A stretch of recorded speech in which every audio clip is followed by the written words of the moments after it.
আসসালামু আলাইকুম রহমতুল্লাহি ওবরকাতুহু। সম্মানিত দর্শক, ডক্টর মোহাম্মদ ইউনূসের ১৭ কিংবা ১৮ মাসের শাসন, এটিকে কিভাবে মূল্যায়ন করবেন? তিনি কি সফল হয়েছেন নাকি ব্যর্থ? আপাত দৃষ্টিতে মনে হচ্ছে সারা বাংলাদেশের মানুষ তার পেছনে লেগেছে এবং আমাদের দেশের যে চরিত্র, সেক্ষেত্রে ক্ষমতা হারালে মানুষের কাপড়-চোপড় থাকে না। ডক্টর মোহাম্মদ ইউনূসের সঙ্গে যারা জুটেছিলেন, যারা এসেছিলেন এই বাংলায়, অবস্থার দৃষ্টি মনে হচ্ছে তাদের বাকি জীবন স্বস্তিতে কাটবে না। তারা যা কিছুই করবেন তা আমাদের যে জনগণ কোনো অবস্থাতেই গ্রহণ করবে না। আপনি চিন্তা করুন যে ১/১১-র সময় সেই মঈনুদ্দিন ফখরুদ্দীন সাহেব, তারা কিন্তু অনেক ভালো কাজ করে গেছেন। কিন্তু এখনো পর্যন্ত এই বাংলার জমিনে মঈনুদ্দিন ফখরুদ্দীন এবং তাদের কোনো অ্যালাইড ঠিকমতো চলাফেরা করতে পারছেন না। এমনকি মঈনুদ্দিন ফখরুদ্দীন তারা আমেরিকার মাটিতে থাকার পরেও সেখানে কিন্তু বাঙালি অধ্যুষিত এলাকাতে তারা ঘোরাফেরা করতে পারেন না। ডক্টর মোহাম্মদ ইউনূস ক্ষমতা হারিয়েছেন অল্প কয়দিন হলো। হারাতে এই যে তিনি ক্ষমতা হারিয়েছেন, এই কথাটা বললাম জেনে শুনেই। মূলত পরিস্থিতি যেভাবে এগোচ্ছিল তাতে মনে হচ্ছিল যে তিনি ক্ষমতায় থাকবেন, এত সহজে তিনি ক্ষমতা দেবেন না। কিন্তু যেভাবে তেল করে একেবারে আব্বা আব্বা করে, বলতে গেলে নিয়তির টানে ক্ষমতা যেভাবে হস্তান্তরিত হয়ে গেল, সেখানে কি আসলে ডক্টর মোহাম্মদ ইউনূসের কিছু করার ছিল? কিচ্ছু করার ছিল না। আমাদের বুদ্ধি অল্প, কিন্তু এই কথাগুলো আমরা অনেক আগে বলেছি যে তারেক রহমান সাহেব যেদিন দেশে আসবেন, ওই দিন থেকে যমুনার কোনো গুরুত্ব থাকবে না। তিনি আসার পরে তার কথা মতোই দেশ চলবে। এই কথা কিন্তু সেই ২০২৪ সনে আমি বলেছিলাম। বাস্তবে তাই হয়েছে। তো ডক্টর মোহাম্মদ ইউনূস যারা লোকজন আছেন, তারা কাদের কথা মতো চলেছেন, কিভাবে কি করেছেন আমি বলতে পারি না। তবে আমরা বাইরে থেকে যে জিনিসগুলো দেখেছি তাতে মনে হয়েছে যে তার কাজগুলো সঠিক হয়নি, আমরা সমালোচনা করেছি। আর সমালোচনা করার কারণে পান্না জেলে গেছে, সাংবাদিক পান্না, আনিস আলমগীর জেলে গেছেন। হয়তো সামর্থ্য থাকলে আমাকেও তারা জেলে নিয়ে নিত, বা আল্লাহ আমাকে রক্ষা করেছেন। যে কোনো কারণে হোক আমি রক্ষা পেয়ে গেছি। কিন্তু আমরা যে কথাগুলো বলেছি মূলত, সেই কথাগুলি এখন বাস্তবে তাদের ক্ষেত্রে প্রযোজ্য হতে যাচ্ছে। ইন্টারনেটে একটি ছবি ভাইরাল হয়েছে। মনির হায়দার নামে একজন ইত্তেফাকে একসময় চাকরি করতেন, তার আগে জনকণ্ঠে চাকরি করতেন সাংবাদিক। রেপুটেশন ভালো না। শুধু এতটুকু বললাম, আমার সাথে একটা সময় টকশো করতেন, কথাবার্তা হতো। আমি তার অনেক কথা সমালোচনা করতাম। করার পরে উনি একদিন আমার হাত ধরে বললেন যে, রনি ভাই, আপনি আমার সমালোচনা করেন, আপনার ভাবি তো আপনার টকশো দেখে, আমার অপরাধ কী? এরপর থেকে আসলে মনির হায়দারের কখনোই সমালোচনা করিনি, অন জেন্টলম্যান গ্রাউন্ডে। এরপর দেখলাম যে অলানে ছাড়ে তিনি আমেরিকাতে চলে গেছেন। তো আমেরিকাতে চলে যাওয়ার পরে সাংবাদিক মাসুদ কামাল, তার কলিগ ছিলেন, তিনি তাকে চাকরি দিয়েছেন। তো তার কাছে শুনলাম তার আমলনামা, যেটা আমি জানতাম না। মানে কীভাবে তার চাকরি হলো, কীভাবে তিনি সেই চাকরি করতেন, ইত্যাদি ইত্যাদি সব কিছু। এরপরে একজন রাজনৈতিক ব্যক্তিত্ব, মিরপুরে এস এ খালেক সাহেবের যে ছেলে সাজু, এবার নির্বাচনে দাঁড়িয়েছেন, তিনি কথা প্রসঙ্গে একদিন মনির হায়দারের কথা বললেন। তো মনির হায়দারের কথা বলার পরে তিনি একেবারে রীতিমতো আঁতকে উঠলেন, যে বললেন যে, আরে বলেন কি, ও তো এই করেছে, আমার সাথে এই করেছে, আমার বিরুদ্ধে রিপোর্ট ছাপিয়ে তারপরে সেটা আমার কাছ থেকে প্রতি মাসে মাসে ওই আমাদের 10,000 না 15,000 টাকা করে আমার কাছ থেকে নিয়েছে। একই অবস্থা এহসানুল হক মিলন। এহসানুল হক মিলন যখন মন্ত্রী ছিলেন, তার বিরুদ্ধে একবার রিপোর্ট ছাপা হলো। আবার কি কারণে যেন এহসানুল হক মিলনের সাথে তার খুব ভালো বন্ধুত্ব হয়ে গেল। একজন সাংবাদিক আছেন পরিচিত, এহসানুল হক মিলনের পরিচিত। তো তার নাম মিস্টার পাটোয়ারি, বিটিভিতে একসময় কাজ করতেন, বেশ সিনিয়র সাংবাদিক, এখন টকশো করেন। তো তিনি একদিন গিয়ে দেখলেন যে এহসানুল হক মিলন যখন মন্ত্রী তখন তার সাথে একই বিছানায় মনির হায়দার শুয়ে আছে। তখন তিনি এহসানুল হক মিলনকে রীতিমতো একটু কটু বাক্য বললেন, বকাঝকা করলেন যে, "২ দিন আগে যেই লোক আপনার বিরুদ্ধে রিপোর্ট করেছে, আজ আপনি তার সঙ্গে গলাগলি করে বেডরুমে শুয়ে আছেন। আপনি তো মানে নির্বুদ্ধিতার একটা সীমা আছে। কথা সত্য মিথ্যা পাটোয়ারি সাহেব বলতে পারবেন আর এহসানুল হক মিলন বলতে পারবেন। আমি শুনেছি আর পাটোয়ারি সাহেব আমাকে এই কথা বলেছেন। আমাকে নিষেধ করেনি, তাই আমি কথাটা মিডিয়াতে বলে দিলাম।" তো এই হলো মনির হায়দারের ক্যারেক্টারিস্টিক্স। সেই মনির হায়দার পূর্ণ সচিবের মর্যাদায় যখন ডক্টর মোহাম্মদ ইউনূসের কাছে এলেন এবং সারাদিন ঘোরাফেরা করলেন, এবং এদের একটা সিন্ডিকেট আছে, মনির হায়দার, মোস্তফা সরোয়ার ফারুকী, আসিফ নজরুল, তারপরে এর সঙ্গে সঙ্গে আবার সেই আরেকজন ভদ্রলোক ছিলেন, মারা গেছেন, আমেনা মহসিনের হাজব্যান্ড ছিলেন। তো এরা সবাই একসাথে চলতেন, এদের অনেক অভ্যাসই প্রায় সেম ক্যাটাগরি,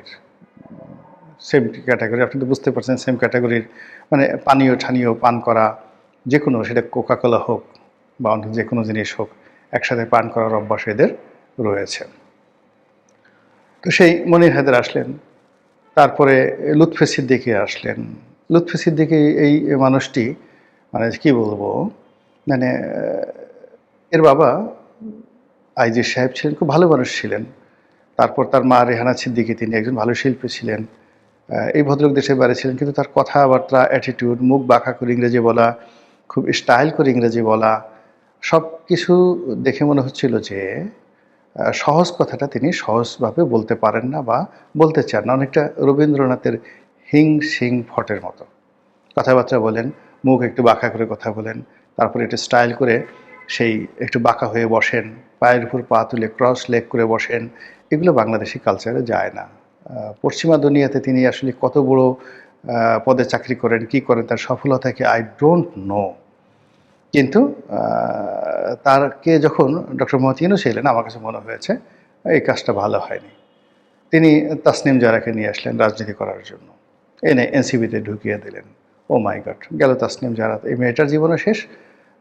এবং যাকে বলা হয় রাজনীতির যে একটা স্বাভাবিক শ্রেণী চরিত্র রয়েছে, সেই শ্রেণী চরিত্রটাও নষ্ট হয়ে গেল। এরপরে তিনি খলিলুর রহমান সাহেবকে নিয়ে আসলেন। Khalilur Rahman is okay. আমি ওনার সাথে যখন ছিলেন, খলিলুর রহমান সাহেব কথাবার্তা কম বলতেন, কিন্তু ইদানিং তিনি বাংলা এবং ইংরেজিতে কথাবার্তা বলছেন, আমার ভালো লাগছে। যদিও তিনি পশ্চিমা ধাঁচের মানুষ, বিএনপি তাকে নিয়ে বিপদে পড়বে বই মানে স্বস্তিতে থাকবে না। He is representing America and American will and desire. তো আমেরিকান উইল এবং ডিজায়ার নিয়ে তিনি ক্যাবিনেটে ঢুকে আছেন। এটা অনেকটা সেই ব্রিটিশ ভাইস রয়ের মতো, বা ধরুন মার্কিন রাষ্ট্রদূতের ৩-৪টি রাষ্ট্রদূত ক্যাবিনেটে ঢুকে আছে। খলিলুর রহমান মিন্স ডোনাল্ড ট্রাম্পের ছায়া জনাব তারেক রহমান সাহেবের ভিতরে ঢুকে আছে, not to help, just to govern, just to instruct. তো এই খলিলুর রহমান সাহেব যত ভালো মানুষই হন না কেন, তিনি তো আমেরিকার যে ডিপ স্টেট পলিসি, সেই পলিসির সাথে সম্পৃক্ত বলে অভিযুক্ত।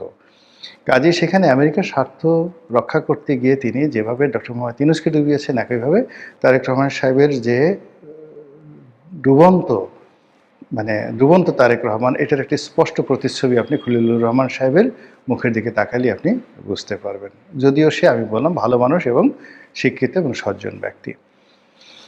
এরপরে যেটি বললাম যে ওনার সাথে সাথে উনি নূরজাহান বেগমকে এনেছেন, এটা নিয়ে আমি প্রথমে খুব সমালোচনা করেছিলাম যে দেয়ার আর ম্যানি পার্সোনাল ম্যাটার্স।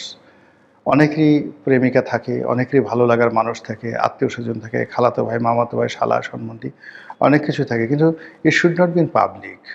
আপনি টয়লেটে যে কাজগুলো করবেন, ঠিক টয়লেটে আপনার ভালোবাসার কাজগুলো আপনি খাবার টেবিলে আনতে পারেন না। খাবার টেবিলের ভালোবাসার যে কাজগুলো, এগুলো আপনি বিছানায় বালিশের নিচে নিতে পারেন না। আপনি চিন্তা করুন তো, 3টি রোস্ট বা 4টি খাসির লেগ রোস্ট আপনি বালিশের নিচে নিয়ে ঘুমালেন, লোকজন আপনাকে কী বলবে? পাগল বলবে। অথচ আপনি যদি একই কাজ ওই লেগ রোস্ট নিয়ে মুখের কাছে নিয়ে নাচেন, গান ডাইনিং টেবিলে এই কাজগুলো করেন, আপনাকে কেউ মন্দ বলবেন না। কিন্তু একই কাজ আপনি বেডরুমে করলে লোকজন আপনাকে মন্দ বলবে। আর আপনি যে কাজগুলো বেডরুমে করেন, সেই কাজগুলো যদি মসজিদের ধারে কাছে গিয়ে একটু করার চেষ্টা করেন বা কথাবার্তা ওই ধরনের কথাবার্তা বলার চেষ্টা করেন, লোকজন আপনাকে জুতা পিটা করবে, রীতিমতো জুতা পিটা করবে। যে আচরণ আপনি মশার সাথে করেন, একই আচরণ আপনি মাছির সাথে করতে পারেন না। যে আচরণ আপনি মশা এবং মাছির সঙ্গে করেন, সেই আচরণ আপনার প্রিয়তমা যদি আপনার গালে চিমটি কাটে, আপনি মশা মাছির মতো তার সাথে আচরণ করতে পারেন না। দেয়ার আর ম্যানি ম্যানি থিংস। তো এখন ডক্টর মোহাম্মদ ইউনূস তার পরিবার, ঘর, সংসার, গ্রামীণ ব্যাংক এবং রাষ্ট্রের যে কর্ম সব একত্র করে ফেলেছিলেন। এখানে একদিকে লামিয়া মোর্শেদ, আর একদিকে নূরজাহান, একদিকে তার বাংলাদেশি কন্যা, অন্যদিকে তার আমেরিকান কন্যা, একদিকে তার গ্রামীণ ব্যাংক, অন্যদিকে তার গ্রামীণ ফোন, একদিকে তার নোবেল পুরস্কার, অন্যদিকে তার প্রধান উপদেষ্টা পদ, একদিকে জামাতের প্রতি ভালোবাসা, অন্যদিকে সেই এনসিপিকে দিয়ে দীর্ঘমেয়াদে কিছু করার চেষ্টা, অন্যদিকে তারেক রহমান সাহেবের সাথে একটা সমঝোতার চেষ্টা, সব মিলিয়ে এমন একটা লেজে গোবরের অবস্থা তিনি করে ফেলেছিলেন, যার ফলে তার এই ১৭ মাসে যে দুর্বিষহ ঘটনার সময় ঘটেছে বাংলাদেশের রাজনীতিতে, বাংলাদেশের অর্থনীতিতে, বাংলাদেশের সমাজ ব্যবস্থায় এবং রাষ্ট্রযন্ত্রের যে গুরুত্বপূর্ণ যে জায়গাগুলোর যে অস্তিত্ব ছিল, যে স্ট্রেংথ ছিল, শক্তি ছিল, সবগুলো তছনছ হয়ে গেছে। ১৭ মাসের বিচার ব্যবস্থা, সেটা হাইকোর্ট থেকে শুরু করে নিম্ন আদালত, ১৭ মাসের পুলিশি ব্যবস্থা, আইজির অফিস থেকে শুরু করে থানা, ১৭ মাসের রাজনীতি, আওয়ামী লীগ, বিএনপি, জামাত, সবার মধ্যে যে পারস্পরিক যে সম্পর্কটা ছিল সব ভেঙে চুরে চুরমার খান খান হয়ে গেছে, যেটিকে বলা হয় ভাতৃঘাতী সংঘাত। রাজনীতিবিদদের মধ্যে যদি সংঘাত শুরু হয়, এই সংঘাত দীর্ঘদিন চলতে থাকে। যে বিষবৃক্ষ ডক্টর মোহাম্মদ ইউনূসের জমানাতে আওয়ামী লীগের মনে বপিত হয়েছে, যে বিষবৃক্ষ বিএনপির মনে বপিত হয়েছে, জামাতের মধ্যে বপিত হয়েছে এবং এনসিপির মধ্যে বপিত হয়েছে, কোনো অবস্থাতেই এই বিষবৃক্ষ আগামী ২০ বছরে যাবে না। শুধু নিত্য নতুন ধুত্রা গাছ উৎপন্ন হবে, ধুত্রার ফালুন তৈরি হবে, আর সেই ধুত্রার গাছের বিষ একেবারে কালবৈশাখীর শক্তি নিয়ে প্রবল বেগে এই ধুত্রার বিষ ডক্টর মোহাম্মদ ইউনূসের দিকে ধাবিত হবে। মহান আল্লাহ জানেন তার শেষ পরিণতি কী, এবং আমরা কেউ জানি না, আমরা শুধুমাত্র তার জন্য দোয়া করতে পারি। মহান আল্লাহ আমাদের সবাইকে হেদায়েত দান করুন এবং হেফাজত করুন। আসসালামু আলাইকুম ওয়া রাহমাতুল্লাহি ওয়া বারাকাতুহু।